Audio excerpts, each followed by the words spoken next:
नमस्कार, मी आनंद पोहनेरकर आपल्या सर्वांचं महाराष्ट्रवाणी बातमीपत्रात स्वागत करतो. पाहूया आजची विशेष बातमी. महाराष्ट्र राज्य माध्यमिक आणि उच्च माध्यमिक शिक्षण मंडळाने फेब्रुवारी-मार्च 2026 मध्ये घेतलेल्या इयत्ता 10वी परीक्षेत देखील मुलींनीच बाजी मारली. विशेष म्हणजे 2 मे रोजी जाहीर झालेल्या 12वी परीक्षेत देखील मुलींनीच निकालामध्ये आघाडी घेतली होती.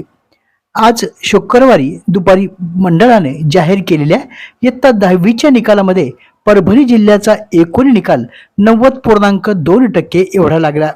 इयत्ता 10वीच्या या परीक्षेमध्ये जिल्ह्यातून 28,393 विद्यार्थी बसले होते. त्यापैकी 25,562 विद्यार्थी उत्तीर्ण झाले. यात 13,220 मुले आणि 12,342 मुली उत्तीर्ण झाले आहेत. निकालाचं हे प्रमाण 90.2% आहे. 12वी परीक्षेप्रमाणे याही वर्षी 10वी परीक्षा निकालात मुलींच्या निकालाचा टक्का पुन्हा एकदा मुलांपेक्षा सरस ठरला आहे. एकूण निकालात 94.38% मुलींच्या उत्तीर्णतेचे प्रमाण राहिले असून या तुलनेत 86.30% एवढ्या मुलांच्या उत्तीर्णतेचे प्रमाण राहिलं आहे. परभणी शहरातील NVS मराठवाडा हायस्कूलने यंदाच्या 10वी परीक्षेमध्ये पुन्हा एकदा आपल्या गुणवत्तेचा ठसा उमटवत उज्ज्वल यशाची परंपरा कायम राखली आहे. 8 मे रोजी जाहीर झालेल्या निकालात शाळेचा एकूण निकाल तब्बल 91.76% लागला असून विद्यार्थ्यांनी घवघवीत यश संपादन केलं आहे. विशेष म्हणजे शाळेच्या सेमी इंग्रजी विभागानं सलग 19व्या वर्षी 100% निकालाची परंपरा कायम ठेवत शाळेच्या शिरपेचात मानाचा तुरा रोवला आहे. मुख्य शाखा विभागाचा निकाल 90.32%, तर हिंदी सेमी विभागाचा निकाल 85% लागला आहे. शाळेची कुमारी वेदश्री शरद बंगाळे आणि पियुष दिलीप लासे या विद्यार्थ्यांनी 99.60% गुण मिळवून संयुक्तपणे प्रथम क्रमांक मिळवला. कुमारी अनघा महेश मनोरे हिने 99.40% गुणासह द्वितीय क्रमांक मिळवला असून वैष्णवी देशमुखने 99% गुणासह तृतीय क्रमांक प्राप्त केला. तसेच पृथा कायंदे हिने 98.60% गुण मिळवत चौथा क्रमांक पटकावला आहे. निकालामध्ये विशेष प्रावीण्यासह 104 विद्यार्थी, प्रथम श्रेणीमध्ये 102 विद्यार्थी, द्वितीय श्रेणीमध्ये 79 विद्यार्थी, तर उत्तीर्ण श्रेणीमध्ये 38 विद्यार्थ्यांनी यश संपादन केलं आहे. विद्यार्थ्यांच्या या उल्लेखनीय यशाबद्दल नूतन विद्या समिती अध्यक्ष विजय जोशी, उपाध्यक्ष अनिल आष्टोरकर, दिलीपराव कुलकर्णी, सचिव संतोष धारासुरकर, कोषाध्यक्ष श्रीनिवास मुंदडा, सहसचिव तथा मुख्याध्यापक अनंत पांडे यांनी विद्यार्थ्यांचं अभिनंदन केलं आहे. परभणी शहरातील बाल विद्या मंदिर हायस्कूल प्रशालेचा निकाल 97.79% लागला आहे. प्रशालेनं निकालात उज्ज्वल असं यश प्राप्त केलं. प्रशालेतील पायल बंडू डहाळे, मनोन्मयी संतोष वाईकर आणि ओम ज्ञानेश्वर फड या 3 विद्यार्थ्यांनी 100% गुण प्राप्त केले आहेत. निकालात विशेष प्रावीण्य मिळवलेले 311 विद्यार्थी, प्रथम श्रेणीमध्ये 103, द्वितीय श्रेणीत 56, तृतीय श्रेणीत 15 विद्यार्थी उत्तीर्ण झाले. सर्व उत्तीर्ण विद्यार्थ्यांचे शिक्षक वृंदांचे संस्थाध्यक्ष डॉक्टर नंदकुमार झरकर, उपाध्यक्ष ॲडव्होकेट विलास पोंडुळकर, सचिव डॉक्टर विवेक नावंदर, सहसचिव ॲडव्होकेट संजय देशपांडे, कोषाध्यक्ष विनय नावंदर, सदस्य ॲडव्होकेट अशोक सोनी, पवनकुमार झांझरी, मल्हार विहिटकर, सदस्य डॉक्टर सौ अनिता नावंदर, मुख्याध्यापक तथा प्राचार्य अरुण बोराडे यांनी विद्यार्थ्यांचं अभिनंदन केलं आहे. परभणी शहरातील श्री क्षेत्र दत्तधाम परिसरातील श्री समर्थ विद्या मंदिर शाळेचा 100% निकाल लागला. या विद्या मंदिरातील मृणाल अशोक जाधव या विद्यार्थिनीनं 96.40% गुण पटकावून शाळेतून पहिला क्रमांक पटकावला. तर आदिती विष्णू काळे हिने 95.40% गुण पटकावून द्वितीय, तर अक्षरा भारत जयस्वाल हिने 95% गुण पटकावून तृतीय क्रमांक पटकावला. या विद्या मंदिराचा एकूण निकाल 100% एवढा लागला. त्यात 29 विद्यार्थी विशेष प्रावीण्याने, 26 विद्यार्थी प्रथम श्रेणी, तर 14 विद्यार्थी द्वितीय श्रेणीमध्ये उत्तीर्ण झाले. संस्थेचे अध्यक्ष विजय जोशी, उपाध्यक्ष मृगेंद्र जोशी, सचिव शिरीष जयपूरकर, सहसचिव अरुण जागदे, कोषाध्यक्ष अमृता जोशी कामखेडकर, सदस्य अनंत पांढे, अभिजित कोरांडे, शाळेच्या मुख्याध्यापिका मृदुल जोशी धारासुरकर यांच्यासह वर्ग शिक्षक माधव जुमरे, शुभांगी देशपांडे, स्वाती मुळे, श्रीमती सुरेखा ताकतोडे यांनी विद्यार्थ्यांचं अभिनंदन केलं आहे.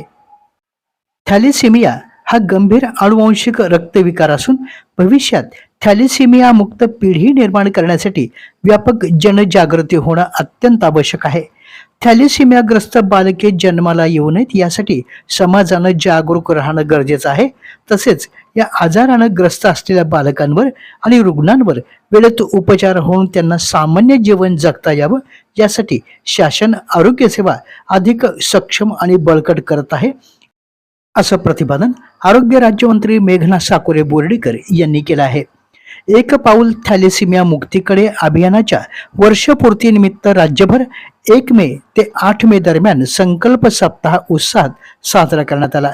जागतिक थॅलेसेमिया दिनानिमित्त IMA हॉल, समर्थनगर, छत्रपती संभाजीनगर या ठिकाणी झालेल्या कार्यक्रमात राज्यमंत्री बोर्डीकर या बोलत होत्या.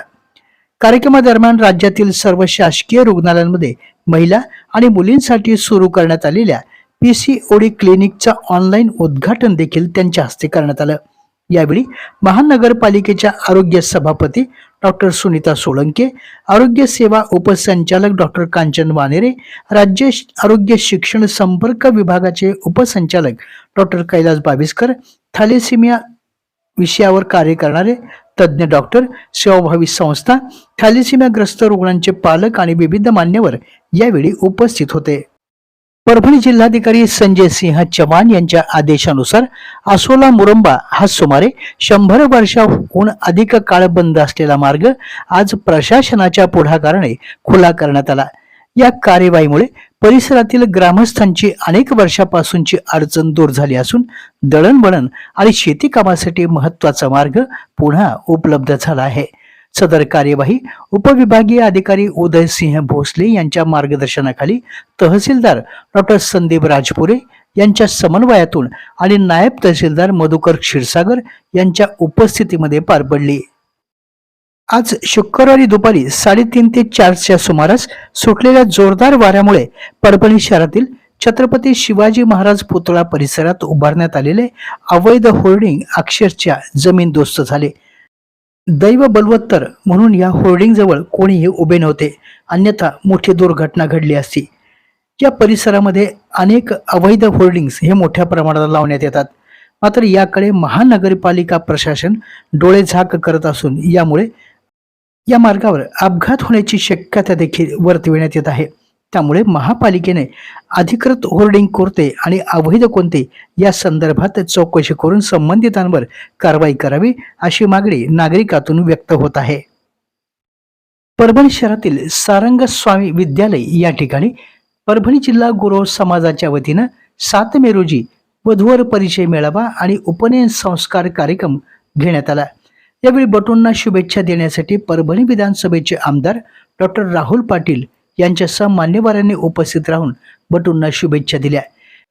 यावेळी गुरु समाजासाठी सांस्कृतिक सभागृह उभारण्यासाठी आपण प्रयत्नशील असल्याचे आश्वासन डॉक्टर पाटील यांनी यावेळी दिले.